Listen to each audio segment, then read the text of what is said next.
children outside screaming, playing, running, laughing. It is summertime. Hey there, welcome back. Once again, it is time for the Comics Coffee Table. Pull up a chair, grab a cup of whatever it is you're shoving under your nose today. And happy new comic book day. You made it. Hopefully, you too are at your local comic book shop sometime today with a full stack of funny books in your hands. Well, it's summertime, so hopefully they're not sweaty hands or your... Seriously, this happened last new comic book day. I'm walking into my LCS, my local comic book shop in my village square. And it was so hot and humid. It was like low 90s, high humidity, and it was tank top Wednesday too. I wore a tank top, and but I had a handkerchief. I'm an old man. I'm a grown man. I'm an old man, and so carry a hanky because you never know when you're gonna sneeze or need to dab off your big bald head that's beating with sweat and dripping down your nose, and which could fall on some of these paper publications. Remember, these things are made of paper. They're very fragile in a way. They need to be kept in an optimal set of conditions. And this is a lot of the reason why we do this show. Because we are the Comics Coffee Table. We meet at 3 p.m. U.S. Eastern daily. We take our coffee break together, leaving the real world over there for a few minutes, pulling up a chair to our very own Comics Coffee Table, and kick back talking about comic books. On usual weekdays, we spend that time rebagging, reboarding, and reboxing my entire accumulation of funny books from the past 20 years. Some will stay, some will go. Most will get bags and boards. Some will just be, put to the side. And we'll find a better fate for them than to be just sitting in someone's box. Maybe they can sit in someone else's box somewhere else.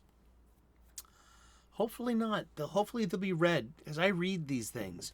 And you need to take good care of them. I've seen twice this past week that, sorry, the glare, the middle pages have popped out of two of my comic books. One of them an old one, one of them a new one, but that just broke my heart. Like, it was like one of my Blackest Night issues, and it was like 3 pages deep. I'm going to figure out how to fix that, and which is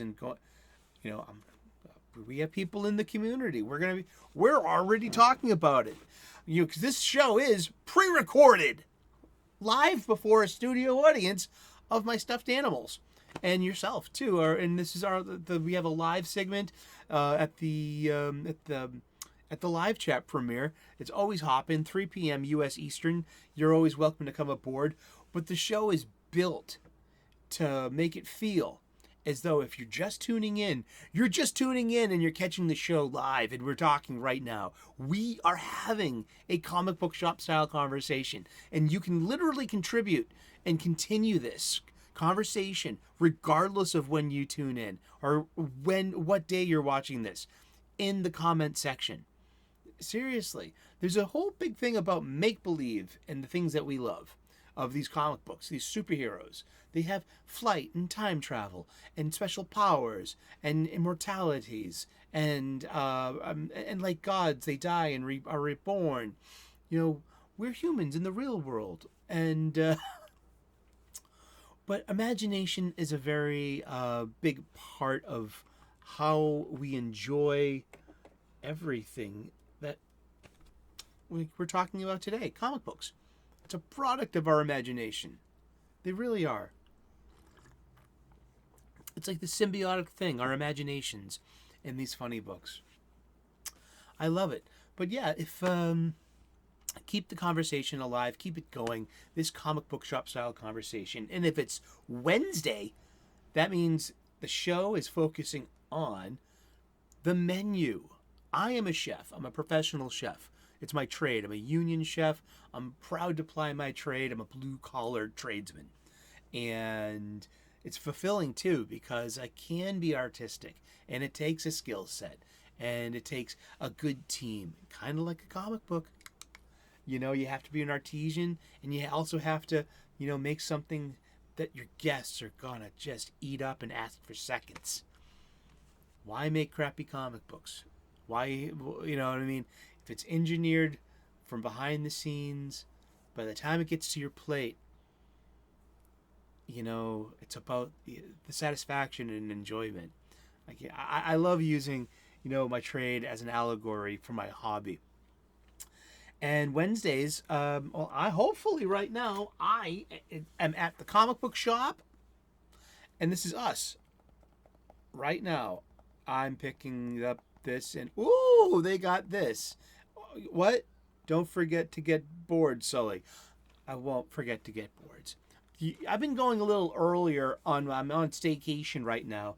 Being a union chef, I work at a university, and I'm taking the summer off. I took the summer break, and I'm fine with that. I'm very pleased, and it's been nice. And so, but I'm able to get to the comic book shop earlier. They open at 11, and it's new release day. I mean, they have to order accordingly. If you really want something, ask and get a pull list. They will help you out. They want to know that you want this so they can order it. What they don't want is to get stuck with it. They want to, you know, sell this copy to you. So if you ask for it, fulfill your end of the obligation and pick it up. But yeah, if you want something, make a pull list. And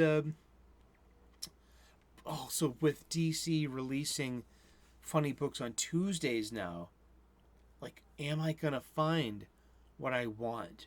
Do I have to make a special trip on a Tuesday to get something that could be sold out on new release day an hour and a half after their opening? If I'm getting there on 12:30 on a Wednesday, and I'm already grabbing the last of something, and that's good because they're moving their stock. And hopefully, I don't know if they do this, but maybe they got more in the back, and they're not just putting all of them out there, you know, because they're also Saturday too. You know, isn't Saturday coming? And don't you, you know, so pull lists are pull lists, and shelf, you know, and the shelves are the shelves. And so it goes. And I'm one for the shelves. I like the hunt. It's a very visceral experience for me. I get really into it. Half the time I'm talking to you guys, but also half the time I'm getting out of work, and it's 3 p.m. and it's time for the show, and I'm on street level out of the subway, and there's my village square, and there's my funny book bodega. And usually it's only 4 hours and 15 minutes after the doors have opened. And, you know, so when I see things that are already sold out, I'm a little disappointed. I wish I could contribute, but I don't want a pull list. I don't, you know, I never really have. I done that once, and then I abandoned it, and that's made me feel even worse. But I know that if I really want something such as today's new release, we'll talk about it, and let's Pika to the interweb. Ha ha! Let's do this. Let's get into it, man. Let's see, if I'm not begging, like, we're not opening funnies, let's talk about them. I go to, a lot of us do too. I notice a couple other shows. I'm like, did I get this idea from you? Maybe it's like a rock and roll riff. It's like, did I pick this up from you, or did you pick it up from me? And you know what I mean? It's the 5-string open G tuning that Keith Richards stole from the Everly Brothers, who Ike Turner stole it from him at gunpoint. It's banjo tuning. For all you rock gods out there, 5-string tuning of Keith Richards, tune it like a banjo. Apparently, in the early 20th century with catalogs, and you were able to get an acoustic guitar at an affordable price through a catalog, ancient internet. And so, and some people in some places got them, like, what's up with this extra string? Like, how am I supposed to tune it? We'll take off that extra string and just tune it up like a banjo. There you go. and then play along. There you go. And that's the story of the 5-string rock tuning. That is true. I've read the Keith Richards book a few times. All right, it's new comic book day. And the first thing I'm going to talk about is the one that I'll be looking for. And I'll be disappointed. Well, will I be disappointed, or will I just take the bus? I'll do that, yeah. Because I can go to 2 funny book bodegas in one day. I'm on my staycation. I can do this. And what I'm looking forward to this week is written by Mark Waid and art by Emanuela Lupacchino and colored by Jordi Belair. Cool. And it's World's Finest, Teen Titans, issue number 1.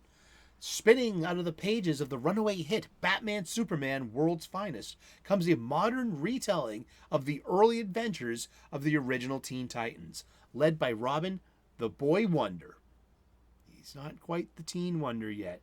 You know, I see him driving that Batmobile, and I'm actually wondering, Dick, are you old enough for a driver's license yet, huh? Mm-hmm. The Boy Wonder, a new super team, has burst onto the scene. Meet the Teen Titans, DC's grooviest group, filled with super teams with super problems. When they're not fighting alongside their Justice League mentors, they are managing their image and cultivating the rabid fan base that helps them save the world. All the while, a danger from the shadows intends to tear these friends apart before they even reach the big time. Before they were the Titans of the DCU, they were the Teen Titans, and you won't want to miss them. This fresh take on their origins from the legendary talents of Mark Waid and Emanuela Lupacchino. So we've got Bumblebee in there. Hopefully they're gonna have Malcolm in there. It's like Malcolm played the trumpet. The trumpet opened. I think the trumpet was retconned to open boom tubes, and also Malcolm was also has a dual identity of like the second Guardian, like the Manhattan Guardian. You know, he's got a blue gold trim and a shield. You know, so I don't know what his power set really was. He also is Vox of the Doom Patrol after Infinite Crisis. It's like he got fused with his trumpet thing. And yeah, that's it. Let's look him up just real quick because we're talking about him. We love talking about comic books. Who is Teen Titan Malcolm? I know Malcolm Duncan? Malcolm and his many identities. Yeah, Malcolm Duncan. Geek power. All right, cool. Thank you. All right, I'm gonna look on. I'm gonna read this from, you guessed it, the wiki. Malcolm Arnold, Mal Duncan, currently known as Vox, also known as the Guardian, Hornblower, and the Herald, is a superhero appearing in media published by DC Comics, introduced in 1970. Apparently, he is DC Comics' first African-American superhero. Every time I look this up, it's like I'm always surprised by the answer. Mal Duncan made his first appearance in Teen Titans number 26, and it was created by Robert Knighter and Nick Cardy. And this, like, the Nick Cardy days are what is being re-examined here in this Mark Waid run. Mark Waid has an encyclopedic knowledge of like all funny books, Marvel, DC. He's even like, you know, just the whole kit and caboodle and everything in between. I mean, Mark Waid, like I said, like him or hate him, he should be the editor-in-chief of DC Comics in 2024 going forward. He would be a great shepherd and curator of the narrative, all the while having to execute corporate vision and the publisher's wants of, hey, you need to hire, you know, these people because, you know, that's what's trending. You know, it's not, you know, I ask questions such as, you know, was comics creators a boys club? Maybe, pretty much so. May have been. But then I always come back to the whole thing about advertisements.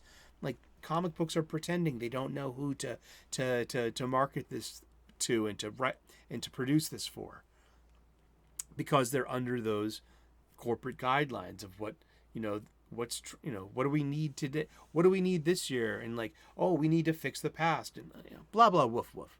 But more about Mal Duncan. Let's see. Oh, in that issue, the African-American Mal kissed the Caucasian Lilith Clay goodbye in a scene considered to be the first interracial kiss in comic book history. Aw. That's so cool. Let's see. What is this? Okay.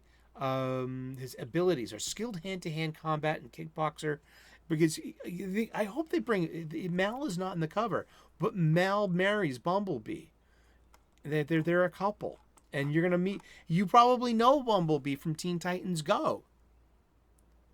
But she's going to be a big part of this because she was a big part of the Nick Cardy days. There was the original Teen Titans that it premiered in Brave and the Bold. I think it was issue 56 in like the late 1950s. We are going to look it up real quick on the wiki. Teen Titans. Brave and the Bold, number 54, July of 1964. Okay. And that was the first Teen Titans team. That was just Robin and Aqualad, Kid Flash, and Marvel Girl. And then they got Speedy. Then Speedy came along a little later. And then there was the 70s hit, and they became a bit hip and groovier, and they aged up the kids a bit too. So it was the first time we saw, it wasn't Wonder Girl anymore. She's Donna Troy, teenage girl living in America. It's no longer Robin the Boy Wonder. It's Dick Grayson. Well, it's Robin the Teen Wonder, and that's how it was being marketed as well too. I grew up in the Bronze Age, so like the Boy Wonder was a name, sure, but what I saw and read in print, Robin the Teen Wonder, that was huge. Okay, and then after, in the late 70s, comes on Marv Wolfman and George Perez, who once again reset the team, and they bring aboard their original characters.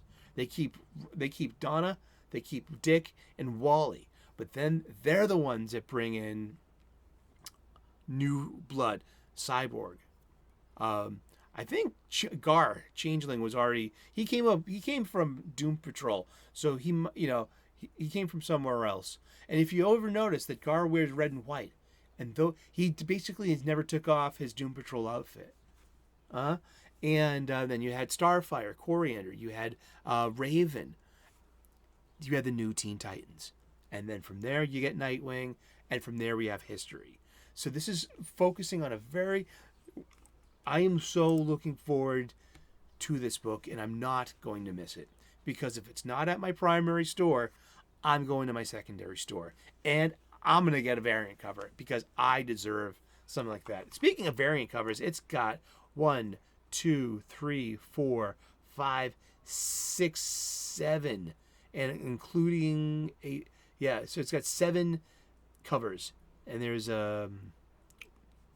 including a blank, a cardstock blank for and I'm not thrilled with Robin wearing pants, but I mean it sounds creepy to say that, you know what I mean? I mean, Robin has a look. I have a Robin cosplay. I'm wearing shorts. I have ugly legs. As I said, I've been a chef all my life. I got legs that they're not. I shouldn't be wearing shorts. Maybe I should be wearing tights under those shorts. But yeah, we've been talking about World's Finest, Teen Titans #1, due out today. I hope you get your copy. Cover price at $3.99, 32 pages, and looking forward to it. And on the cover we have Bumblebee, we got Donna Troy, we got Dick Grayson Robin, we got Speedy, Wally West Kid Flash, and we got Garth the Aqualad. And give me Mal, give me Mas and Minos. Let's do something here. I want to be here. I am now. Entertain me. How much can we get from the TV show? Can we start because this is not about Cyborg and Raven and Beast Boy yet. We have this is the team right before that, and I'm really digging that. I'm looking forward to that. So yay, yeah, this is the love of what we do. Yeah, I'm looking forward to a comic book this week. Also out this week too is Amazing Spider-Man number 29. That's going to be sold out by the time I get there. They were sold out at 26, 27, 28. Therefore, ASM 29 is not going to be there when I get there. It's fine with me. I bought 26 on a lark, but I'm not buying ASM right now. No, thanks. And Moon Knight number 25, an enormous issue number 25. It's 92 pages at $9.99, and it's an oversized milestone. 25? Sure. I mean, but shouldn't that treatment be more for it's Legacy 225? So there we go. You could have waited 25 more issues to have. Well, they're probably going to do that to us as well. This is Marvel Comics we're talking about. I'm not reading Moon Knight. Everyone's talking about Moon Knight. I've always been a kind of iffy on Moon Knight. I got some Moon Knight on my spinner rack from 1981 when I bought it. And that was the last time I really bought Moon Knight. Was in the 50, 60 cent age. And I think I got some Warren Ellis Moon Knight, come to think of it, when he did that. Yeah, he got a reboot on the Moon Knight once. And we've got Immortal X-Men number 13, not getting any X-Men. There's X-Force 42, Miles Morales Spider-Man number 8, Star Wars Darth Vader number 36. And it's just, but here we go. DC's The Night Terrors number 1. It's $3.99. It's 32 pages. This is the Joshua Williamson penned 1 and 2. And who was Insomnia? And it's, I guess, Deadman is, I'm not into it. Yeah. Lots of people watching are into it. You are the people that keep me informed about Night Terrors and its going on.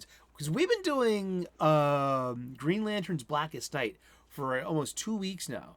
And we're going to be finishing that up tomorrow. But that was an event comic, and that went over. This is only a 2-month event, maybe 3 if you give it some leeway. This Night Terrors thing. If you look at it, Blackest Night was an 8-month event because it had 8 issues of the main 9, counting the 0 issue. But Blackest Night's issues 0 through 8, and that took 8 months, and those had lots of things to play along with it, such as Green Lantern Corps, and then you had the occasional tie-ins. So you had literally you had like 32 weeks of that's why I have 42 different single issues out of the 50 odd or more that I could have had. But that's I don't want to say that's how they get you. That's how they sell it to you. I think there's a difference there. Night Terrors number 1. Yeah, I'm passing on that. Superman Lost number 5, $4.99. It's a limited series. Each one's $4.99, 32 pages, and there's it's an interesting conceit. Superman is in space. He hits a singularity, and he gets spit out years later, and the world's moved on without him. I could catch up with that later, I think. I just might. There's a Teenage Mutant Ninja Turtles annual from IDW, $6.99, 64 pages, And the Ninja Turtles take to the streets for a simple patrol, but what they will find will rock their shells. Realities collide in this oversized special issues where the Turtles come face to face with a threatening force from their future. Can the brothers band together to take down this mysterious foe? I don't know. I like the cover. It looks really kind of evocative of Turtles 1, the old Turtles, Eastman Turtles, and then there's also Teenage Mutant Ninja Turtles number 141. Nah, not. Unstoppable Doom Patrol number 4, not buying it. And I think that, let's see, is Burnham still doing art? Where's the artist? No, David LaFuente is taking over. See, and it's 4 of 7, so it's a limited series. 7 issues, whatever. And Star Wars Bounty Hunters. There's no good reason to be buying Star Wars funny books right now. Give me one that I could buy out of the 11 that you publish every month between Marvel and Dark Horse. There's not. I don't know. You can't.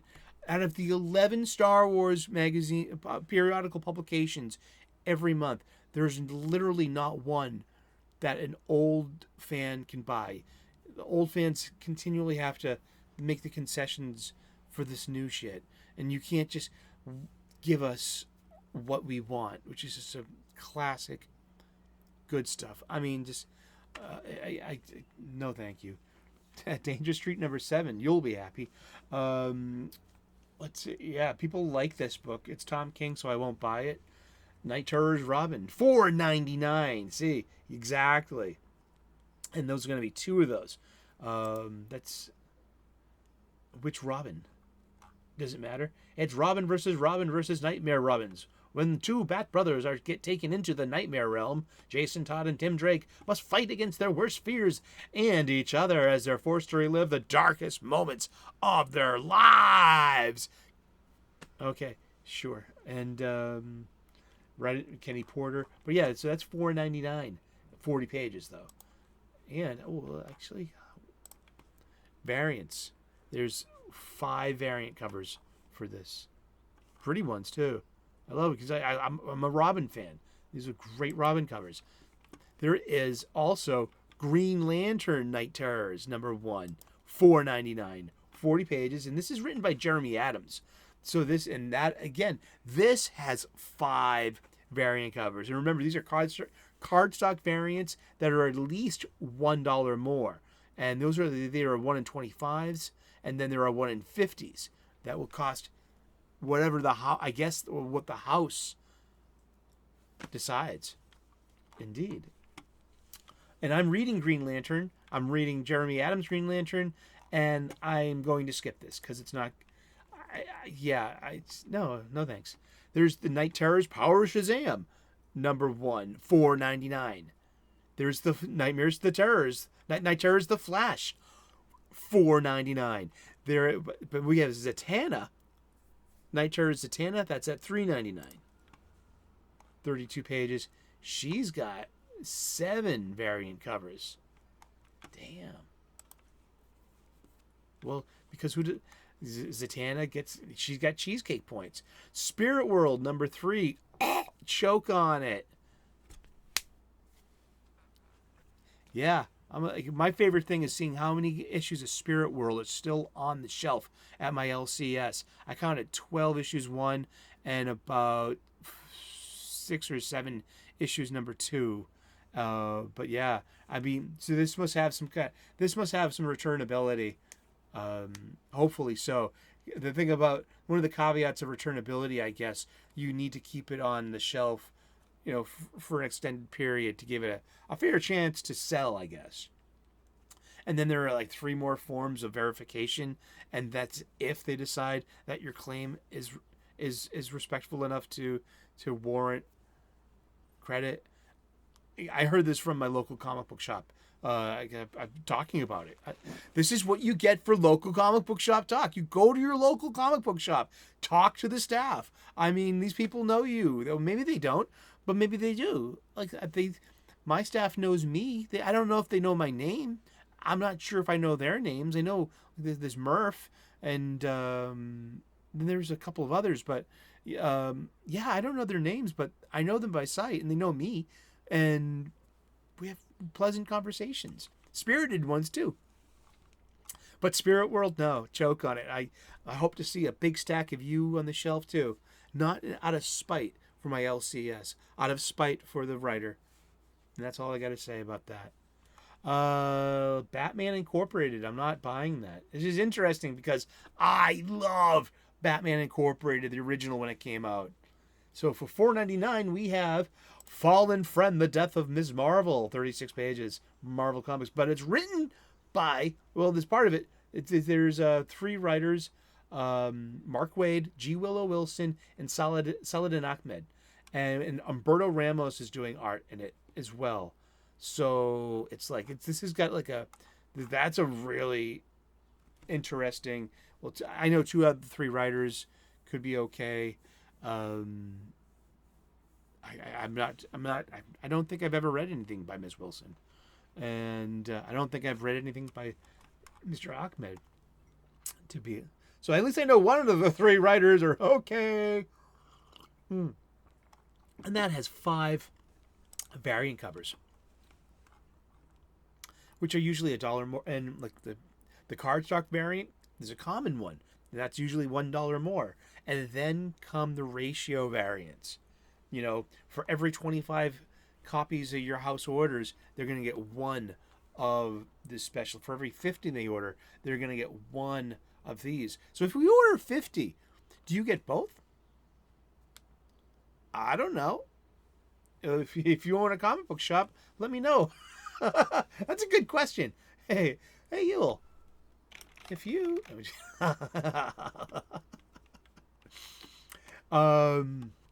There's one called X-Men: Days of Future Past Doomsday #1. This is written by Mark Guggenheim. Manuel Garcia is penciling. We got an inker. We got Cam Smith on inks. Hello. It's $4.99, 36 pages. This is the cataclysm that leads to the X-Men's dystopic future. Return to the future in a tale that reveals the events leading up to the timeless Days of Future Past. So it's like... wow. I don't know. I'm going to at least pick this up off the shelf and look at it.